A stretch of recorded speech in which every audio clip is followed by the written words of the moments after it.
Paz esteja convosco. Graças a Deus, mais uma vez, estamos aqui para aprender a palavra de Deus. Antes de aprendermos, nós vamos orar. Senhor Deus, eterno Pai, mais uma vez, nós estamos aqui para aprender a Tua palavra.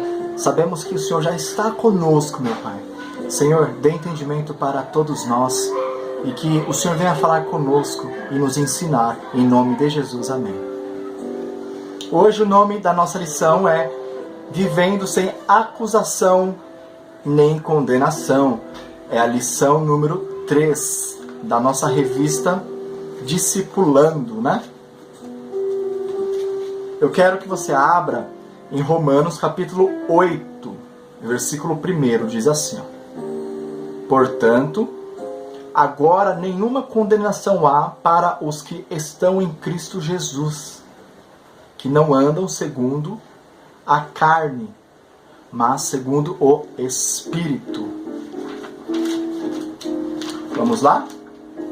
Aliviando o jugo da culpa. Presta atenção. A culpa é um sentimento que nos acomete quando pecamos e praticamos algo que a sociedade entende ser errado. Na minha revista está escrito sociedade e na tua também. O que eu quero dizer? Está errado. Nunca vai pela sociedade.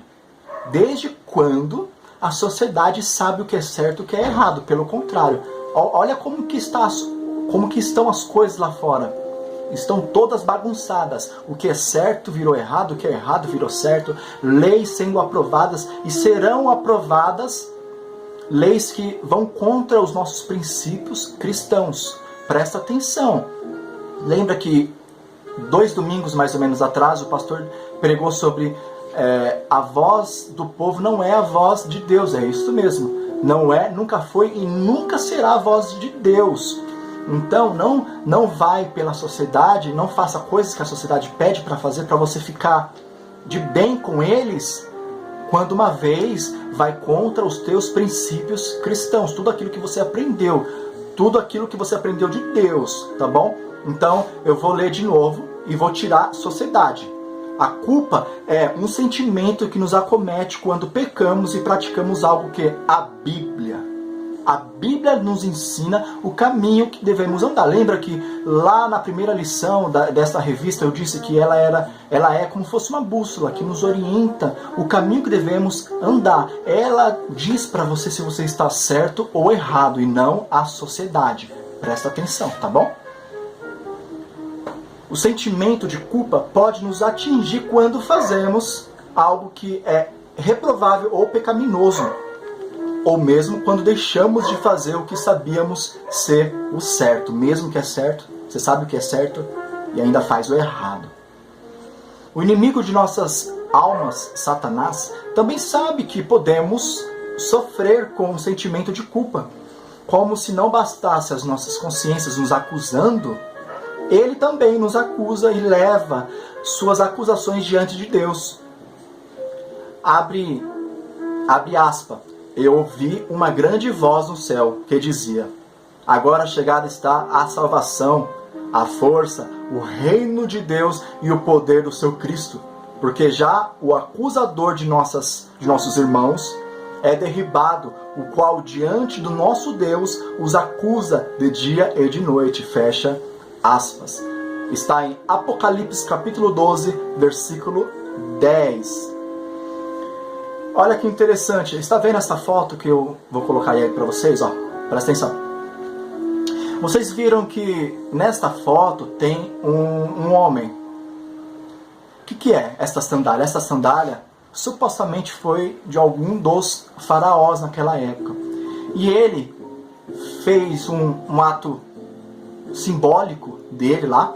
Ele colocou esta imagem na sola. Então toda vez que ele ia colocar a sandália, ele estava dizendo assim: eu estou pisando nos meus inimigos. Lembra que na última lição eu disse que, referente a este assunto de acusações, quando Satanás te acusar dos teus atos que você cometeu lá no passado, os mesmos atos no qual foram perdoados por Deus, o que você tem que fazer? Você lembra que eu disse, que eu falei para vocês? Lembra ele do futuro dele, que é ser lançado aonde? No lago de fogo. E o presente? é que Ele está debaixo dos nossos pés. Então você tem que profetizar e determinar, crendo que Satanás está debaixo dos nossos pés. Então tem a ver também com essa sandália, né?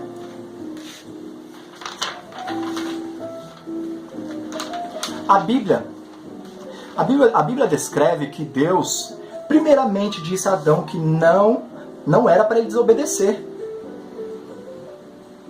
Adão fez o que Deus disse que não deveria ser feito.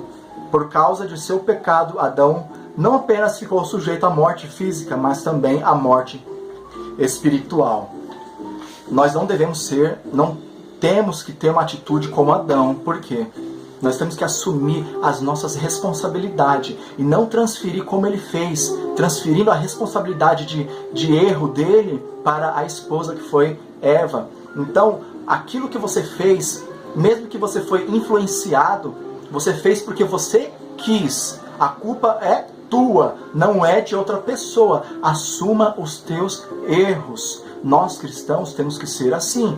Eu errei, a culpa foi minha, mas eu peço perdão também para Deus, de todo o coração, e Deus vai te perdoar. Então, esta é a mensagem deste trecho. Assuma as suas responsabilidades. Se você pecou, não foi porque ninguém fez você pecar, você pecou porque você quis, você errou e fez algo que não agradou a Deus, foi porque você quis, tá bom? Paulo escreveu aos Romanos: porque os que são segundo a carne inclinam-se para as coisas da carne, mas os que são segundo o Espírito para as coisas do Espírito. Romanos 8, versículo 5. Isso significa que as pessoas que não têm a Jesus como seu Salvador e não se deixam ser trabalhadas pelo Espírito Santo, colherão um sentimento de culpa constante por não fazerem o que Deus ordena, pois são inclinadas para as coisas carnais, para as práticas do pecado. Tudo isto que eu disse não serve para vocês. Vocês não fazem nada disto, né? Acredito e creio em nome de Jesus. Isso serve para aquelas pessoas que não seguem a Jesus, que não seguem os princípios cristãos que Jesus manda, pede para nós fazermos, tá bom?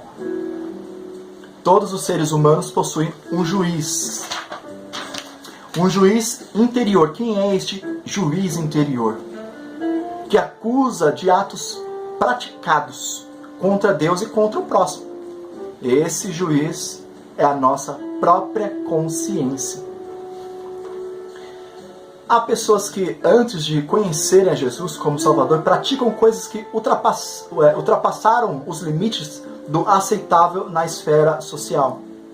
Deus perdoa tais atos? Sim, se houver um coração verdadeiramente com sinceridade. Nós temos que falar com sinceridade. Tem que haver sinceridade em nossas palavras. Aí sim vai ter um perdão.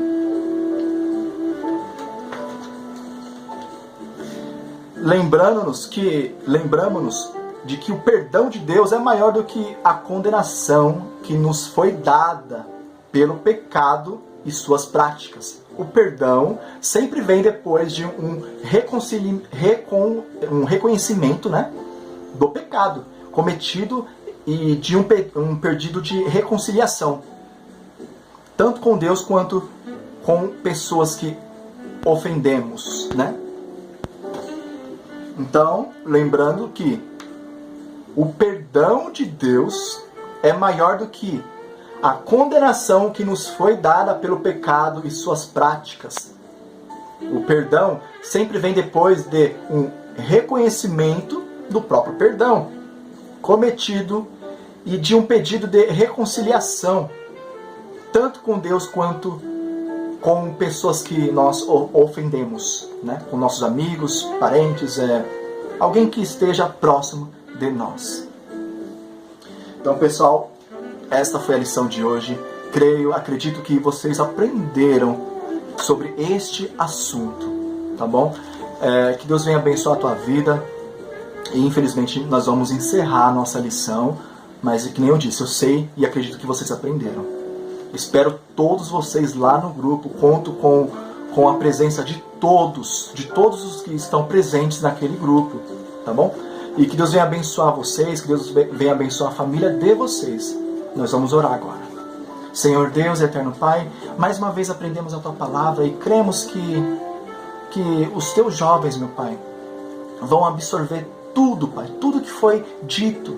Senhor, que o Senhor venha abrir o entendimento deles para quando eles forem ler a Tua palavra, eles entendam facilmente, que eles possam entender este vídeo, esta palavra que foi ensinada para eles. Meu Pai, que o Senhor venha abençoar eles, que o Senhor venha abençoar a família deles. Em nome do Senhor Jesus, que eles possam ser canal de bênçãos para aqueles que estiverem próximo deles. Dê um dia maravilhoso para eles, uma semana abençoada, em nome do Senhor Jesus. Amém. Que Deus te abençoe. Fica na paz.